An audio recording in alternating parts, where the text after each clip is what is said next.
ছোলার ডালের হালুয়া বা বরফি এইভাবে বানালে খুবই টেস্টি হয়। আসসালামু আলাইকুম, আনমোল রান্নাঘরে আপনাদের স্বাগত জানাই। তাহলে চলুন রেসিপিটা বানিয়ে নেওয়া যাক। ছোলার ডালের হালুয়া বানানোর জন্য আমি নিয়ে নিয়েছি 500 গ্রাম ছোলার ডাল। ডালগুলোকে ভালো করে 4-5 বার আমি ধুয়ে নিয়েছি। এবার একটি প্রেসার কুকারে দিয়ে কিছুটা জল দিয়ে আমি সেদ্ধ করে নেব।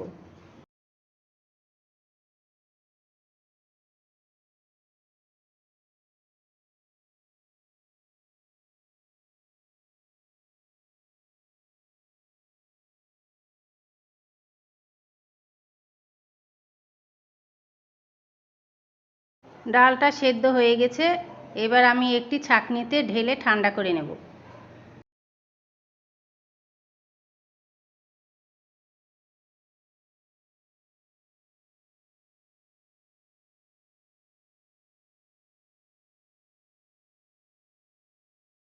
ডালটা ঠান্ডা হয়ে গেছে, এবার ডালটা বাটার জন্য আমি একটি মেশিন ফিট করে নিয়েছি।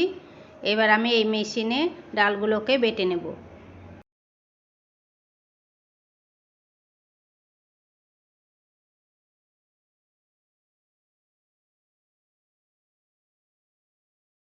এই মেশিনটায় খুব তাড়াতাড়ি ডাল বেটে নেওয়া যায়, সেই জন্য আমি ডাল বাটতে হলে এই মেশিনটাই ব্যবহার করি।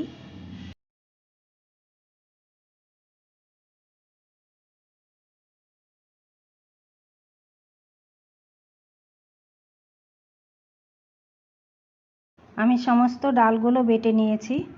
এবার আমি এগুলোকে হাত দিয়ে একটু মেখে নেব।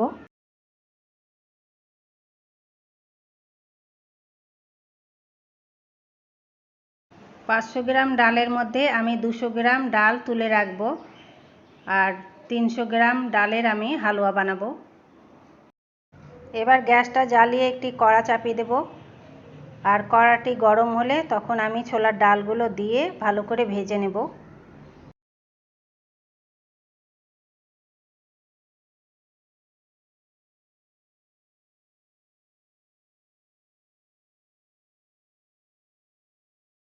প্রথমে ভাজতে গিয়ে মনে হবে কড়াইয়ের গায়ে লেগে লেগে যাচ্ছে, কিন্তু আস্তে আস্তে যত ভাজা হবে ততই কড়াইয়ের গা থেকে উঠে আসবে, আর লাগবে না।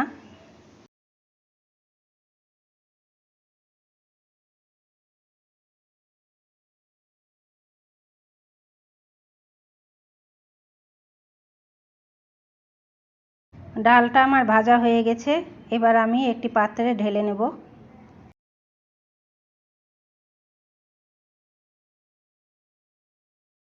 এবার কড়াটি পরিষ্কার করে আবার গ্যাসে চাপিয়ে দেব। আমি 1 বাটি ঘি নিয়েছি, তার থেকে 2 চামচ আমি ঘি দিয়ে দেব কড়াতে। ঘিটা গরম হলে দিয়ে দেব 6টি লবঙ্গ, 1 টুকরো দারচিনি এবং 4টি এলাচ। এবার কিছুটা কাজু বাদাম, আমন্ড বাদাম এবং কিশমিশ আমি টুকরো করে রেখেছিলাম, সেগুলোকে দিয়ে দেব। বাদামগুলো একটু ভেজে নেওয়ার পর আমি দিয়ে দেব 1.5 মগ দুধ। দুধগুলো আমার আগে থেকে জাল করে নেওয়া।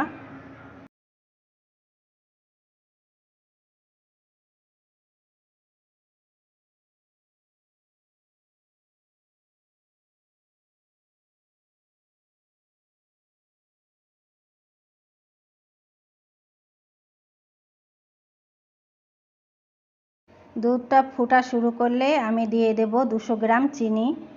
আমি 300 গ্রাম ডাল নিয়েছিলাম, তার জন্য আমি 200 গ্রাম চিনি দিয়েছি। আপনারা যে যেমন মিষ্টি খান সেই হিসেবে মিষ্টিটা দিয়ে নেবেন। এবার দিয়ে দেব ভাজা ছোলার ডালগুলো।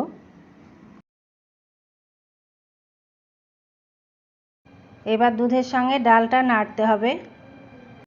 এইভাবে আমি দুধের সঙ্গে কিছুক্ষণ নাড়াচাড়া করে ডালটাকে রান্না করব। দিয়ে দেব 1 চুটকি লবণ, কারণ যে কোনো মিষ্টি খাবারে একটু লবণ দিলে স্বাদটা আরও বেড়ে যায়।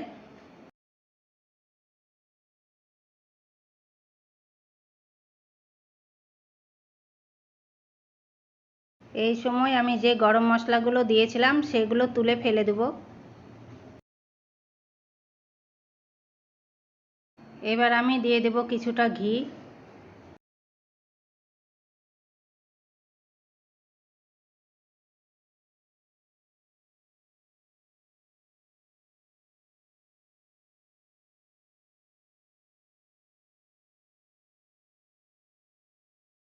কালারটা সুন্দর আসার জন্য আমি দিয়ে দেব সামান্য একটু ফুড কালার।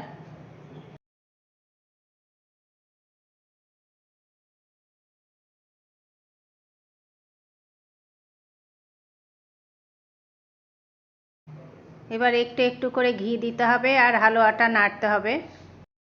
হালুয়াতে একটু ঘিটা বেশি লাগে, তবে আপনারা কম দিতে চাইলে কম দিতে পারেন।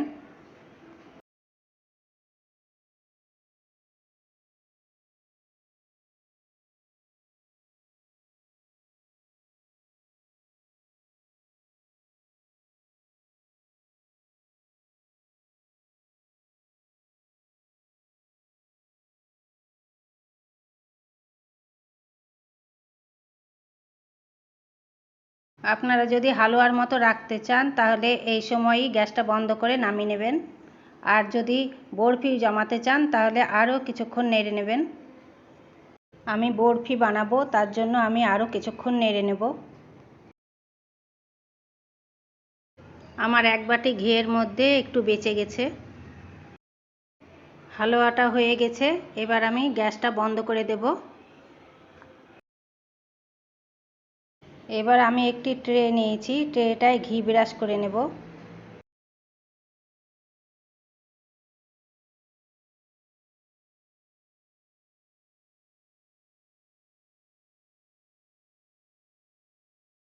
এবার হালুয়াগুলো ট্রেতে ঢেলে নেব।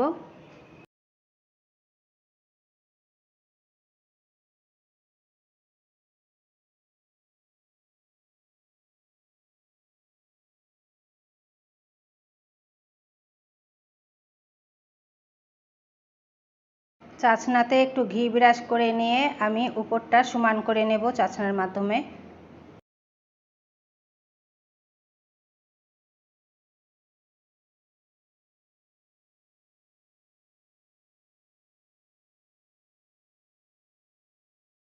উপর থেকে ড্রাই ফ্রুট দিয়ে আমি গার্নিশ করে নেব।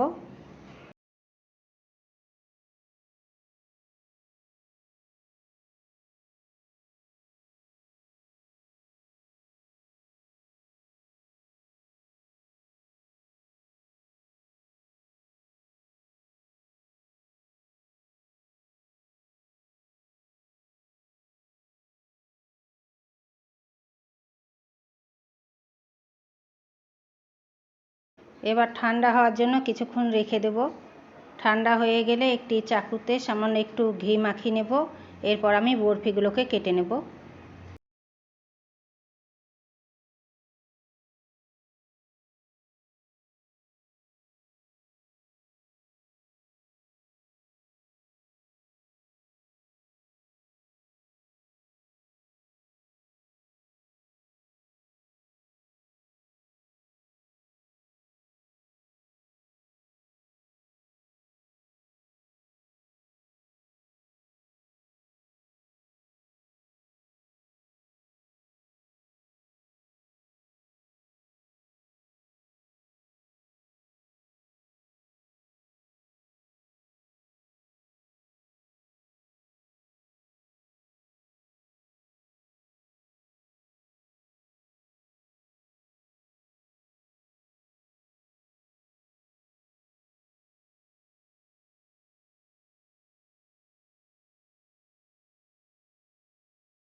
দেখুন বরফিগুলো কত সুন্দর লাগছে, কতটা লোভনীয় লাগছে। আপনাদের যদি আমার এই ভিডিওটি ভালো লেগে থাকে তাহলে লাইক এবং সাবস্ক্রাইব করে আমার পাশে থাকবেন। দেখা হচ্ছে পরবর্তী ভিডিওতে। ততক্ষণের জন্য বাই বাই।